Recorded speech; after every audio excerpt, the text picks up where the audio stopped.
Hoy vamos a ver el fin de la carrera armamentista. A lo largo de los relatos que hemos hecho sobre nuestro recorrido por la Guerra Fría, hemos hecho una mirada planetaria por regiones sobre cómo la Guerra Fría se fue instaurando como un orden mundial, cómo empezó en Europa del Este, cómo llegó a la China por vía de la Revolución China, cómo llegó al sudeste asiático, cómo llegó al África, cómo llegó a América Latina. Cuando llega a América Latina ya es un orden histórico planetario, o sea, ya todo el planeta está bajo la coordenada del orden histórico de la Guerra Fría. Como fue tan grande, abarcó tantos terrenos y duró tanto tiempo, entonces parece fragmentaria, parece inconexa una con otra, pero era parte de un bloque histórico concreto. Esta Guerra Fría que hemos estado montando capítulo a capítulo, pedazo a pedazo, bloque a bloque, continente a continente, la vamos a desmontar. Así como la montamos, la vamos a destorcer también. Esta destorcida, o sea, este final de la Guerra Fría, va a aparecer de un momento a otro, o sea, un día la Unión Soviética se va a disolver, se desintegrará delante de nuestros ojos, sin que nadie pueda imaginarse ni por qué tan rápido, ni qué cosas habían sucedido para que se desmoronara, para que implotara como un castillo de arena, se cayera un día un orden que juraba ser eterno y que había durado la segunda mitad del siglo XX. Pues son una serie de factores los que van a llevar a la caída de la Unión Soviética, y la caída de la Unión Soviética va a determinar el fin de la Guerra Fría, porque es un orden histórico basado en la bipolaridad entre los Estados Unidos y la Unión Soviética. Así que si cae la Unión Soviética, pues se acaba el orden histórico, porque los Estados Unidos queda ahí por W, o sea, ahí no hay con quién, desaparece el otro. Entonces nosotros vamos a mirar cada uno de esos factores. Retrospectivamente podemos saber cuáles fueron, pero en el momento en que eso se cayó fue la sorpresa más impresionante que se haya llevado el mundo en la era moderna, que se hubiera desintegrado un orden de la solidez y de la solemnidad que en un momento dado llegó a tener la Unión Soviética. En realidad atribuimos, en los análisis que se hacen retrospectivos, a 4 factores que tuvieron una interacción y una incidencia muy grande, pero como cada uno de esos factores tiene una connotación tan importante, es tan grande en la significación planetaria, entonces vamos parte a parte y se nos van a ir capítulos en esto. Entonces, primero es el desmonte del terror nuclear, porque la Guerra Fría se trataba del terror nuclear. Entonces vamos a ver cómo se desmonta la carrera armamentista, cómo echan marcha atrás a todos los proyectos para seguir haciendo bombas atómicas en el planeta. También otro factor es el factor económico. El microchip va a producir una revolución tecnológica que dará fin a la era de los altos hornos, del carbón y del acero, de las grandes industrias, de la alta industria automotriz norteamericana. Va a terminar una era industrial porque vamos a pasar a otra etapa. Esa otra etapa van a ser los microchips. Esa revolución tecnológica, con sus profundas implicaciones, no va a poder ser absorbida por la Unión Soviética, porque la economía central planificada no puede absorber un cambio repentino y de esa manera cambiar de rumbo de un momento a otro, y esto la va a llevar a una situación de crisis económica que no va a poder solucionar. Y la otra es la entrada de los rusos a Afganistán, que nosotros habíamos visto que es el comienzo del fin. A pesar de que son 20.000 los rusos que mueren contra 1 millón de afganos, esos 20.000 rusos erosionan y destruyen las bases del ejército soviético por los horrores que pasaron en esas tierras y por la sin salida en la que se fueron metiendo. Y la otra es las venganzas históricas, los diferentes rencores y odios que tenía pendiente la Unión Soviética en su proceso de expansión, y nadie los odiaría más que Polonia.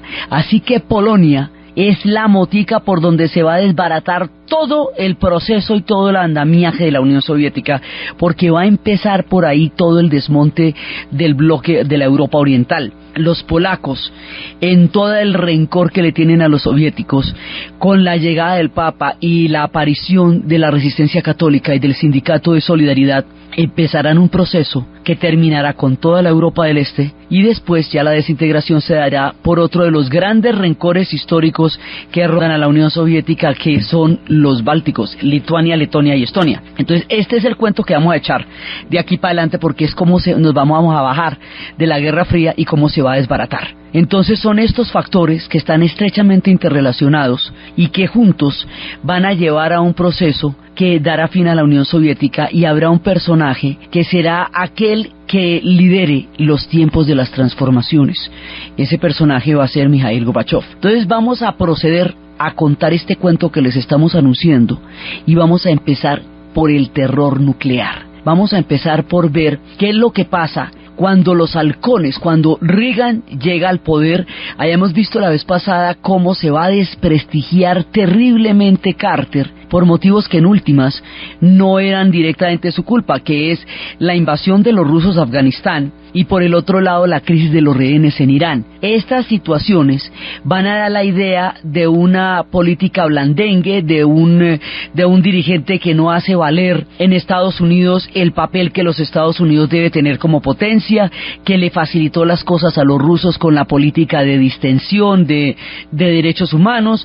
Entonces que van a votar por un halcón durísimo, van a votar por un vaquero, un tipo vaquero del cine, un actor del cine que represente el arquetipo del americano duro, del John Wayne del paseo, un personaje que ellos consideren que encarna la fortaleza, que ellos creen que es su destino histórico.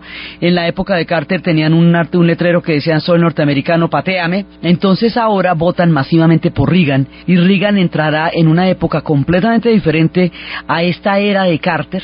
Y en el otro lado, en Inglaterra, en esta sociedad indisoluble hasta el momento entre los norteamericanos y los británicos, está Margaret Thatcher, iniciando una era durísima también en Inglaterra. Entonces estos personajes en principio son los que van a llevar esta nueva etapa. Entonces, hay un momento en que Reagan empieza a plantear una locura increíble. Digamos, él cree que la aniquilación atómica es el horror del planeta, digamos, eso lo cree. Él piensa que hay otra manera de llevar la guerra, la carrera nuclear a un punto en donde los Estados Unidos sí se pueda salvar de la bomba atómica. Porque es que resulta que de la bomba atómica pues no se salva nadie. Alguna vez habíamos visto que eso es como el genio que se le aparece a un hombre, le dice que le va a dar a su vecino el doble de a él, sea cual sea el deseo que le pida, y entonces el hombre le pide al genio que le saque un ojo. Pues entonces en la bomba atómica pasa lo mismo.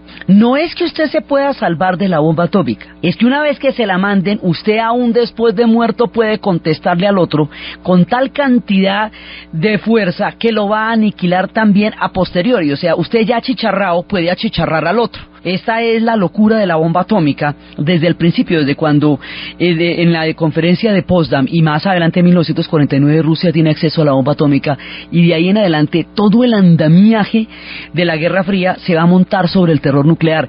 Se va a llamar una Guerra Fría porque va a ser una guerra de amenazas y una guerra de espías, y no una guerra caliente, porque no es una confrontación directa entre potencias. Eso es, digamos, por eso vamos a empezar a desmontarla por ahí, porque ese es el andamiaje más grandote que tiene, el más global de todos. Entonces vamos a empezar a desarmar por ahí, pues es el panel más grande que tiene la Guerra Fría. Entonces a Reagan se le ocurre la brillante idea de crear un escudo, pensar en un escudo defensivo, un escudo que pudiera proteger a los Estados Unidos de un ataque nuclear, un escudo que pueda detener los cohetes, los misiles atómicos, y que los misiles no entren en los Estados Unidos. Un escudo que por su carácter espacial, porque es en el espacio, no es en la Tierra sino en el espacio, por la era en la que se está dando, que son las eras, digamos, ya empiezan a ser las eras computarizadas, por las características espaciales y futuristas que va a tener este proyecto, que en ese momento es tecnológicamente posible, que cueste la alimentación del planeta entero. Por 20 años eso era otra cosa, pero era tecnológicamente posible. Y este megaproyecto absolutamente impresionante y tremendo se va a llamar, en honor a la película, La Guerra de las Galaxias. De esta manera, Arturito, C-3PO, la pobre princesa Leia y el pobre Luke Skywalker van a ser mentados para un proyecto demencial. proyecto absolutamente loco, porque era crear un escudo protector que pueda detener los misiles en pleno vuelo. Este proyecto, por ejemplo, a los ingleses no les hacía ninguna gracia, porque a ellos no solamente no los protegía porque quedan demasiado lejos de los Estados Unidos al océano Atlántico de distancia, sino que los ponía a merced de cualquier revancha que la Unión Soviética pudiera tener en un momento dado. Era un proyecto que a Reagan le parecía la solución para proteger a los Estados Unidos de un ataque nuclear ruso. Este escudo, este proyecto, le va a dar a los soviéticos una paranoia, la cosa más impresionante, porque van a pensar en el momento en que Reagan lo haga, entonces sí nos puede atacar.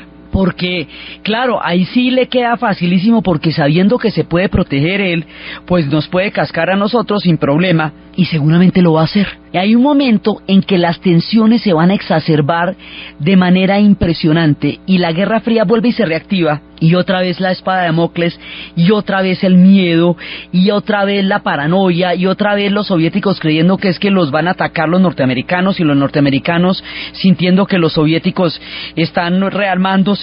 Hay un momento en que la Guerra Fría se calienta otra vez, como en el 48, otra vez como en el 62, como en la época de la crisis de los misiles entre Kennedy y Khrushchev. Otro punto de esos sumamente álgidos de la Guerra Fría, este va a ser el último, pero es un punto muy, muy tenso. En este punto tan tenso es donde Sting se pregunta si los rusos, y dice, ojalá que los rusos amen a sus niños también, porque es cuando está exacerbada la histeria nuclear, el desborde, digamos, de vaquero de Reagan, con la paranoia de los soviéticos. Es un lapso de tiempo corto, pero intenso en el miedo que va a producir, y por eso es que Sting en ese instante saca esta canción de los rusos, que hemos puesto en otras ocasiones, pero que corresponde exactamente a este momento de la historia, comienzos de los 80. En Europa y en América hay un creciente sentido de histeria,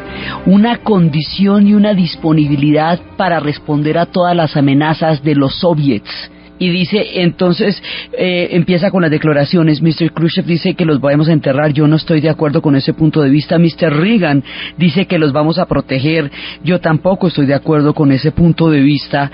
Yo no quiero, no quiero ese tipo de protecciones, y espero que los rusos quieran a sus niños también.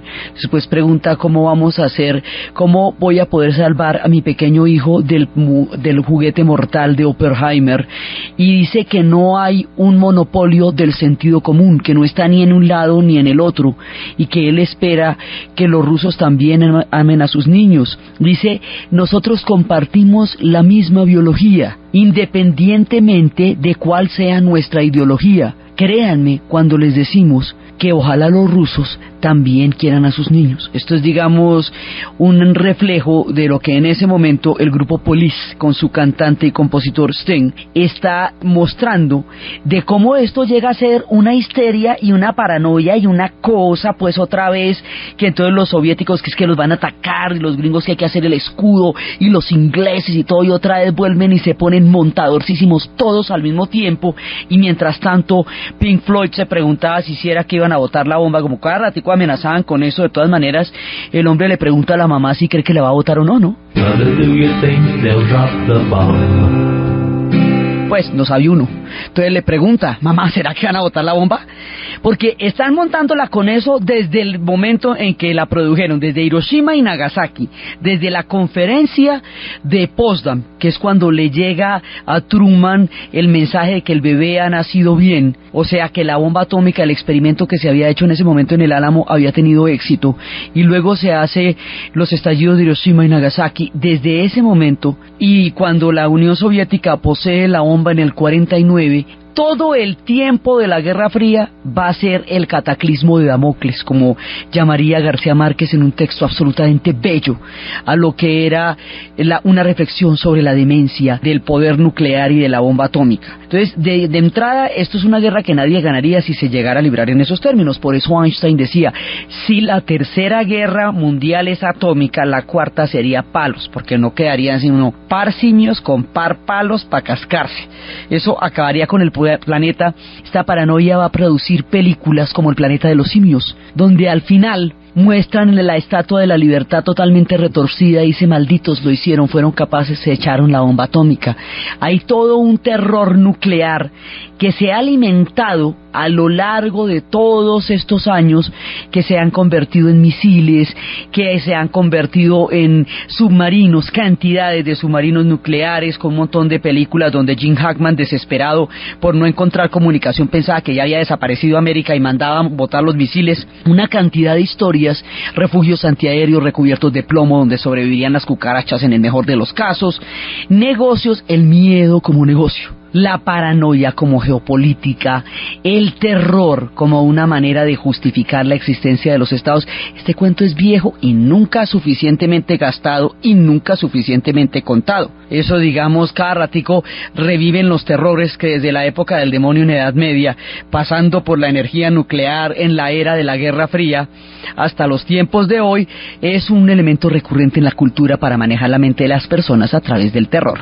Entonces, esto estaba, digamos, álgido así, y en la Unión Soviética había una serie de momias. Primero estaba Brezhnev, con esas cejas que es el único signo vital que se le recuerda, 17 años en el poder y al final ya estaba totalmente entumecido, ese hombre ya no podía hablar, estaba completamente conservado en formol. Entonces el conservado en formol comete el acto biológico de morirse, en algún momento pues ya tocaba. Lo sucede un tipo 6 meses menor, que es Andropov, que también está, mejor dicho, ya está de embalsamar. Y luego lo sucede, y que va a pasar mucho tiempo enfermo, y luego lo sucede Chernenko, que está peor que todos. Ese era el débil. Entonces, ese tipo estuvo 59 días seguidos en la cama, no se podía caminar, no se podía andar. Entonces, la Unión Soviética empieza a tener una crisis de dirigentes. Y va a pasar como en las carreras de Fórmula 1, cuando se estrellan los 3 primeros pilotos y el cuarto, que nadie se imaginaba, es el que llega al podio. Entonces aquí se mueren, entre cada uno de ellos, como cada uno de ellos era 6 meses menor y todos tenían como 90 y pico, pues se mueren en año y medio, 1, 2, 3, y sube un tipo vigoroso, moderno, capaz de crear los grandes cambios, con una mentalidad distinta, alejado del espíritu burocrático que había paralizado el mundo de los soviets durante los últimos años. Va a subir uno de los personajes más importantes en el final del siglo XX, uno de los personajes más incidentes, que tiene más determinación en el curso que tomarían los acontecimientos y que sería en últimas el que haría posible el fin de la Guerra Fría, Mikhail Gorbachev. Entonces ya con Gorbachev, 54 años, energía pujante, mentalidad de cambio, aquí empiezan a producirse las transformaciones. Gorbachev sí quiere empezar a distensionar la Guerra Fría. Gorbachev empieza a darse cuenta que la Unión Soviética tiene problemas muy graves y que hay que empezar a moderar la carrera armamentista.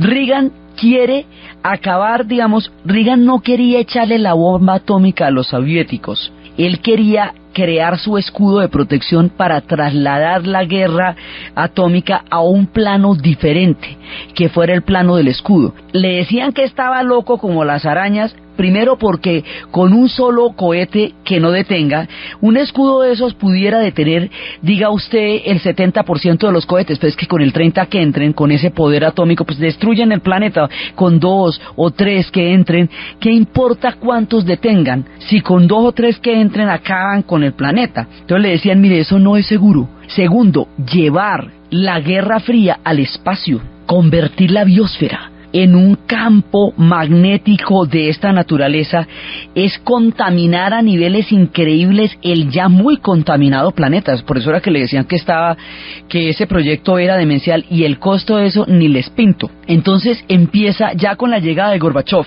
el clima político cambia, y el clima político empieza a llevar a un acercamiento. Primero, Reagan no le cree, pero la que le va a creer es la más curiosa de todas, es Margaret Thatcher. La Thatcher sí le va a creer a Gorbachev, y la Thatcher va a ser de puente, y va a hablar con él y le va a decir a Reagan, sí, con este tipo sí se puede negociar, este tipo, digamos, está hablando en serio. el aval de Margaret Thatcher, que todo esto es muy paradójico, porque precisamente son los más halcones. En Inglaterra está esta mujer que va a ser una mujer que va a desbaratar todo el estado benefactor en Inglaterra, que va a sepultar a los mineros con las huelgas del carbón y del acero. Hay otro elemento que subyace a todo el poder nuclear que está en juego, y es la revolución tecnológica del microchip. Esto va a estar profundamente interrelacionado lo uno con lo otro. Va a estar relacionado de la siguiente manera. Es que resulta que el microchip deja atrás los altos hornos, la industria automotriz, el tiempo del carbón y del acero. Y esto tiene repercusiones diferentes en cada sociedad. En la Gran Bretaña implica el cierre de las minas de carbón y de acero de Escocia, es decir, la desaparición de la cultura escocesa de los mineros, que es un antecedente histórico fundamental. Los escoceses consideran que Inglaterra los ha intentado desbaratar como país cada vez que ha podido, pero que en esa ocasión quiso írseles con todo, o sea, destruir a Escocia al cerrar las minas de carbón y de acero, huelgas de un año, las más duras. Norte de Inglaterra y Escocia, las películas como Billy Elliot se desarrollan en ese momento, en el cierre de las minas de carbón. Esto arrasó con el estado benefactor, se desmontaron los subsidios y se cerraron las minas, así que esta gente quedó en una situación insostenible, porque ahora se desplazó el puntal de la tecnología, ya no está en el carbón y en el acero, sino que está en el microchip. En Estados Unidos, esa misma revolución tecnológica va a producir un desempleo impresionante, porque las macroindustrias, que eran la industria automotriz, la General Motors, todas las grandes ensambladoras empiezan a cerrar, empiezan a despedir trabajadores, porque la industria del microchip absorbe muy poca gente, genera un desempleo gigantesco. Los altos hornos y todas esas industrias consumen un montón de mano de obra, pero cuando esa mano de obra ya no se necesita, ¿eso qué quiere decir? Desempleo a la lata. Y el desempleo a la lata significa que donde se cierre una concesionaria de la General Motors en Flint, Michigan, de ahí salen esas historias desgarradoras de Michael Moore, que cuenta cómo se volvió un chatarrerío y un basurero, lo que otrora había sido el sustento del modo de vida americano. En esas películas como Full Monty, se ve como en Escocia eran fábricas abandonadas donde hacían el striptease para sobrevivir, fábricas que otrora hicieron del pueblo una industria floreciente y un generador de empleo. Esto golpea mucho la sociedad y a los trabajadores. Entonces, en cada uno de ellos, esto va a tener unas repercusiones impresionantes. En esos contextos de desempleo, donde la masa de perdedores empieza a tomarse la América opulenta, el sueño americano, empieza a producir mucha gente que no tiene empleo, es cuando el jefe, Bruce Springsteen, empieza a cantarnos sus historias. Empezábamos el programa con la Nacido en Estados Unidos, que a pesar del estribillo es una canción no patriótica, sino terriblemente crítica de la sociedad donde va a nacer Bruce Springsteen, como una sociedad sin salida y sin oportunidades para él. En estas épocas va a retomar a un personaje que Steinbeck había llevado a la literatura en Las uvas de la ira en los tiempos de la Gran Depresión, en un disco que se llama El fantasma de Tom Joad, y Tom Joad es un desempleado durante la era de la depresión. Empieza el desempleo y el jefe, Bruce Springsteen, es el que nos cuenta cómo viven los perdedores en el sueño americano. Esta es un canto a los desempleados y a cómo cuando suceden estas cosas reviven los fantasmas de Tom Joad y de estos personajes que están vagando por las carreteras, que buscan una sopa caliente, que buscan un refugio debajo de los puentes, que en el nuevo orden no caben, ¿me entiende? Hay un nuevo orden económico y hay mucha gente que no cabe ahí. Y las familias empiezan a tratar de moverse hacia el suroeste porque no encuentran ni trabajo y ni paz ni descanso. Las autopistas se van llenando de un nomadismo en donde la gente va buscando oportunidades, porque los pueblos donde nacieron y donde existieron los grandes niveles de vida empiezan a ser ya cementerios de una era industrial que ya no llega, y los microchips están transformando toda la economía.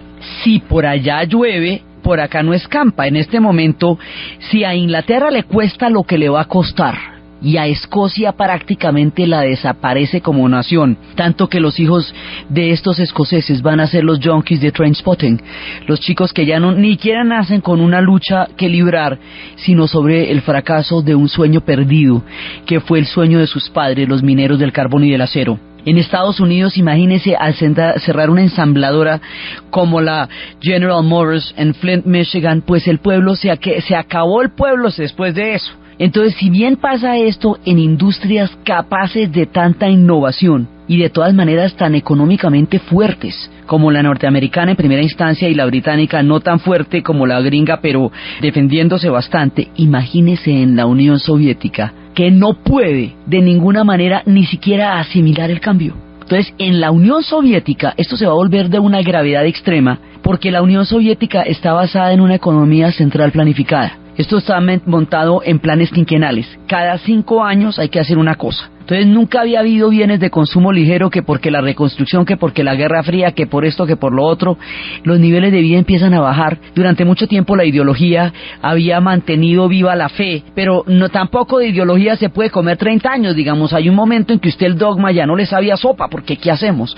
Entonces empieza la crisis de la Unión Soviética, va a ser tan dura que baja incluso la media del nivel del tiempo de vida de los soviéticos. Empieza a haber desabastecimiento, empieza a haber muy pobre comida. Ellos tienen un problema agrícola gigantesco desde la colectivización forzosa de Stalin, lo cual hace que la agricultura no sea suficiente para alimentar al pueblo soviético, y si además la economía no da, al no poderse adaptar al microchip, porque no pueden cambiar el sistema económico de un día para otro, porque no pueden innovar, porque tienen un sistema económico paquidérmico y centralizado, donde las cosas van desde Moscú hasta Vladivostok o hasta Irkutsk. Para preguntar cualquier cosita, que me manden un repuesto, pues de aquí a que llegue ya no se necesita, porque ya ni existe el aparato. Entonces la Unión Soviética se va quedando atrás,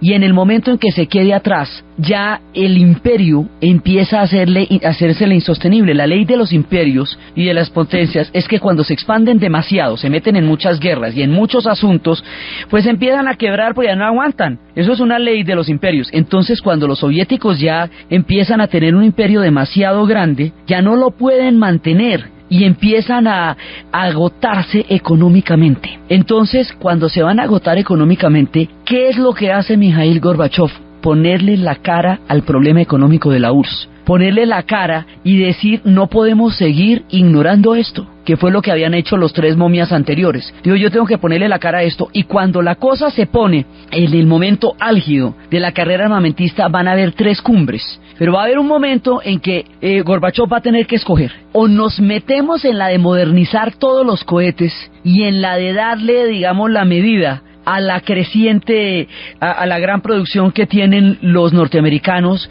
y respondemos a las amenazas del escudo y seguimos con todo eso, o nos bajamos de la carrera armamentista. O sea, hay como, ¿seguimos o paramos? Entonces, seguimos quiere decir que doblamos los esfuerzos, hacemos cohetes más terribles, más lejanos, más poderosos y más miedosos, o dejamos eso así y decimos, y nos dedicamos a gastar la plata que nos gastamos en cohetes, en sacar adelante esta situación insostenible, pues que la vida se le fue volviendo a los soviéticos verdaderamente imposible. Entonces Gorbachev dijo: a mí no me da el cuero, yo no tengo con qué sostener la caña de una carrera armamentista, voy a empezar las aproximaciones. Entonces es este factor económico, la revolución tecnológica del microchip, la que altera tan profundamente todas las sociedades de las que estamos hablando, que a la Unión Soviética la lleva a pensar muy seriamente en bajarle a la carrera armamentista y en empezar a propiciar los diálogos con Reagan para empezar a bajar el ritmo de toda esta demencia que había sido la carrera armamentista. La Unión Soviética entra en la encrucijada, y Mikhail Gorbachev hace la diferencia, porque empieza a pensar en términos económicos y dice: mire, lo primero, toca bajarse de la carrera armamentista, porque resolver la crisis económica de la Unión Soviética, que resulta como efecto de toda la transformación tecnológica que pasó, no me permite seguir en la carrera armamentista. Es lo uno o lo otro. Y la carrera armamentista a mí se me va volviendo un agujero negro, y yo no tengo con qué respaldar eso, no tengo con qué respaldar lo que eso va a implicar. Entonces me voy a acercar. Reagan también está en disposición de acercarse, porque está mucho más interesado en su escudo que en un ataque, o sea, más en el plan de defensa que en el plan de ataque. Y Margaret Thatcher hace posible ese puente, esa es la que es como la cosa más paradójica. Entonces vienen una serie de cumbres en Reykjavik, en Ginebra, en Helsinki, y esas cumbres van acercándose hacia una negociación. Pero hay un problema. Gorbachev dice, si estamos dispuestos a limitar la producción de misiles, de acuerdo. Destruimos un poco de misiles, de acuerdo, no hay problema. Pero necesito que ese proyectico del escudo de la Guerra de las Galaxias me lo deje en el laboratorio y lo deje como una hipótesis y no me lo cumpla, porque si me lo cumple, sí me ponen aprietos. Entonces Reagan dice, mire, yo estoy de acuerdo con la destrucción de los misiles, yo no creo que los misiles nos lleven a ninguna parte. Yo estoy de acuerdo con la limitación verdadera de proliferación de armas nucleares, yo también estoy de acuerdo con eso. Pero mi escudo no, déjeme, yo pongo mi escudo, yo quiero poner mi escudo, no es que mi escudo es lo más divino. Entonces dice, no, el escudo no se va a poder, señor, porque entonces ¿cómo hacemos? O sea, yo cómo le creo a usted que usted tan divino si monta un escudo donde usted se puede proteger y yo no. Entonces eso hace que las cumbres no lleguen realmente a un acuerdo que de verdad limite la producción de armas nucleares. En la era de Carter, los tratados SALT I y SALT II habían propuesto la limitación de las armas nucleares, pero no tenían condiciones para hacerse veraces, pues para cumplirse. Aquí ya estamos cerquita, pero la insistencia de Reagan en su proyecto de la Guerra de las Galaxias no le da a Gorbachev el argumento político frente a su propio pueblo para poder firmar los acuerdos. Entonces hay una frustración porque están cerquita, a punto, pero todavía no se logra el acuerdo definitivo por la insistencia en el escudo. Entonces, cuando están todavía en esas, pasan dos cosas que van a alterar profundamente los acontecimientos y van a convencer total y absolutamente a Mikhail Gorbachev que la única alternativa para la Unión Soviética es el desmonte definitivo y total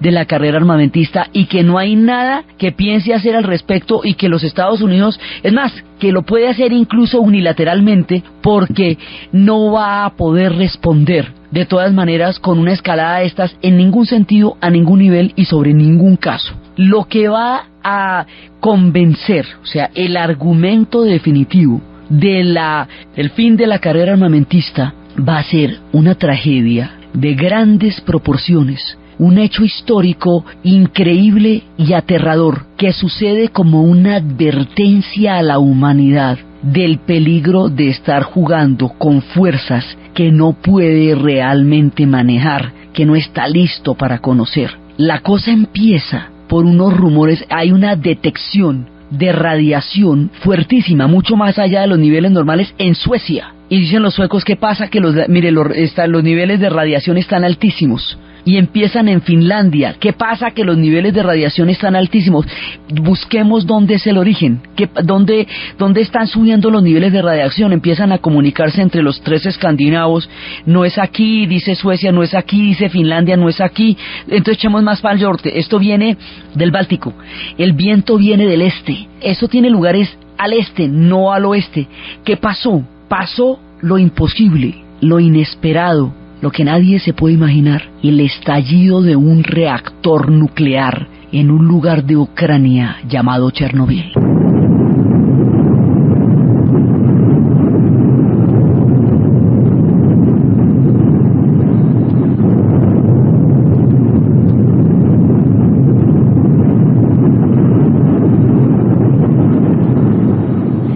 El agua que mantiene la temperatura del reactor se evaporó. Y al evaporarse el agua, estalló el reactor y empezó a liberar una cantidad inmensa de una reacción de cadena, una cantidad inmensa de energía atómica. Haga de cuenta como si hubiera estallado una bomba. Estalló fue el reactor y esto es un uso pacífico de la energía nuclear.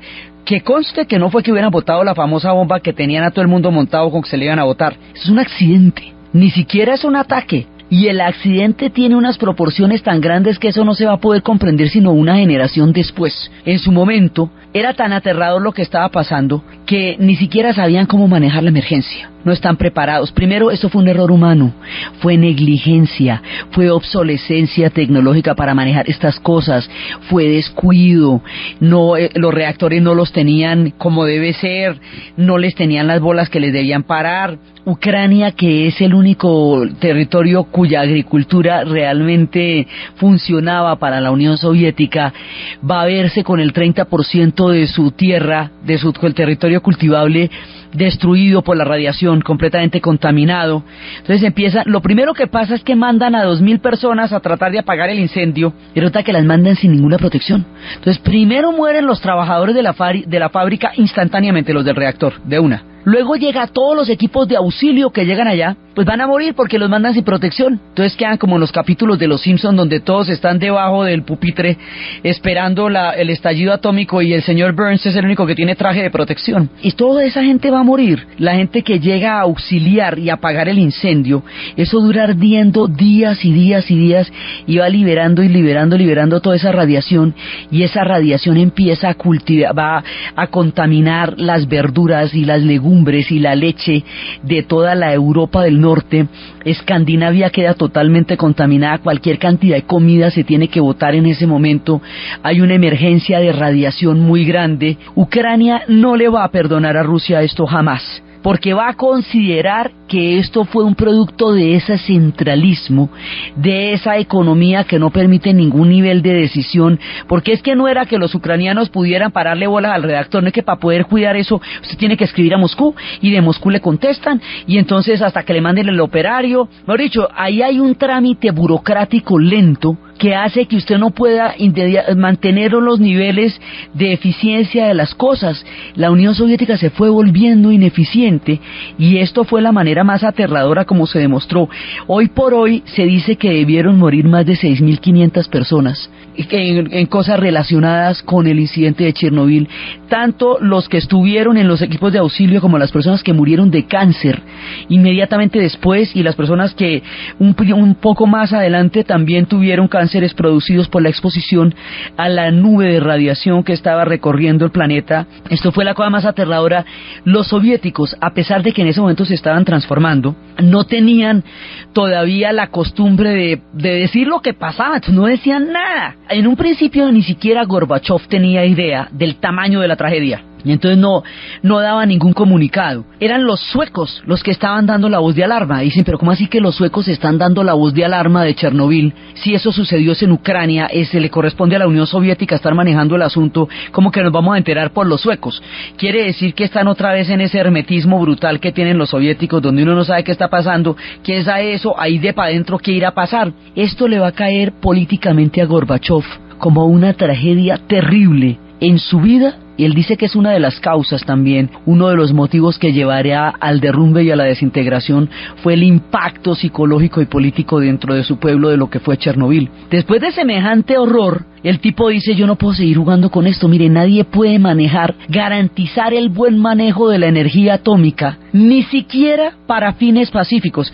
Esto de Chernobyl, que sucedió hace 20 años, en abril de 1986, y se cumplieron los 20 años de Chernobyl ahoritica, en abril de este año, debe ser recordado porque la proliferación de energía nuclear y de armas atómicas no es buena en ningún caso y para nadie. Nadie la puede tener, ni siquiera, no existe un uso responsable de esto, porque ni siquiera en casos como los reactores podían evitar una tragedia de esas. Entonces es una lección al mundo del poder tan aterrador y de cómo esto no debe estar al servicio de ninguna ideología y de ninguna manera, porque esto es una cosa muy miedosa. Entonces esto pone a Gorbachev sobre la jugada de, yo me voy a bajar de aquí, y me voy a bajar de aquí desde el todo, es decir, yo voy a firmar la destrucción total de los misiles, yo no voy a poner más misiles, yo me bajo de la carrera armamentista, independientemente de si los Estados Unidos se va a bajar o no. Unilateralmente renuncio a la carrera armamentista, porque esto no me lleva para ninguna parte. Y la otra cosa es un incidente, pero es un incidente simbólico muy poderoso. Resulta que todas estas tensiones nucleares y esta histeria de la Guerra Fría reactivó los movimientos pacifistas que en los 60 habían empezado y que en los 80 vuelven con una fuerza impresionante, porque todo el mundo ve que otra vez vamos hacia la locura, otra vez hacia la insensatez, y entonces en ese momento los movimientos más duros son de Alemania, porque los alemanes la tienen clara, que donde quiera que estalle el tropel, a ellos los achicharran de primeras, sea por Europa del Este, sea por Europa del Oeste, o Berlín Oriental, o Berlín Occidental, pues la RDA o la República Federal Alemana serían las primeras en desaparecer en el caso de que alguien se moleste. Entonces, los alemanes saben que ellos no tienen absolutamente ninguna salida donde esto se nuclearice y se trate en esos términos. Por eso los pacifistas alemanes son los más duros, porque son los más convencidos y son los que tienen absolutamente claro que más armas no significan más seguridad ni más protección en absoluto, que es todo lo contrario. Allá vivían armados hasta los supermercados, y eso hacía de Alemania un país volátil y terriblemente inseguro. Entonces, en ese momento, para demostrar la tontería de estos sistemas de ultradefensa, un muchacho, un peladito, que se va a llamar Matthäus Rust, va a coger un avioncito Cessna, un planeador, y va a aterrizar en el corazón de la Plaza Roja. ¿Cómo le parece? Un avión Cessna, así nomás, solo para demostrar el ridículo, la farsa, la tontería de todos estos megasistemas de defensa. Y es una manera de decir, si puedo aterrizar yo de paisano, calcule la de cohetes que le podían haber metido a la Plaza Roja en el caso de que les diera por ahí. Pone en ridículo el poderío militar de la Unión Soviética y su capacidad defensiva. Como son las épocas de Gorbachev charla con el hombre, admite el ridículo y en última lo va a liberar.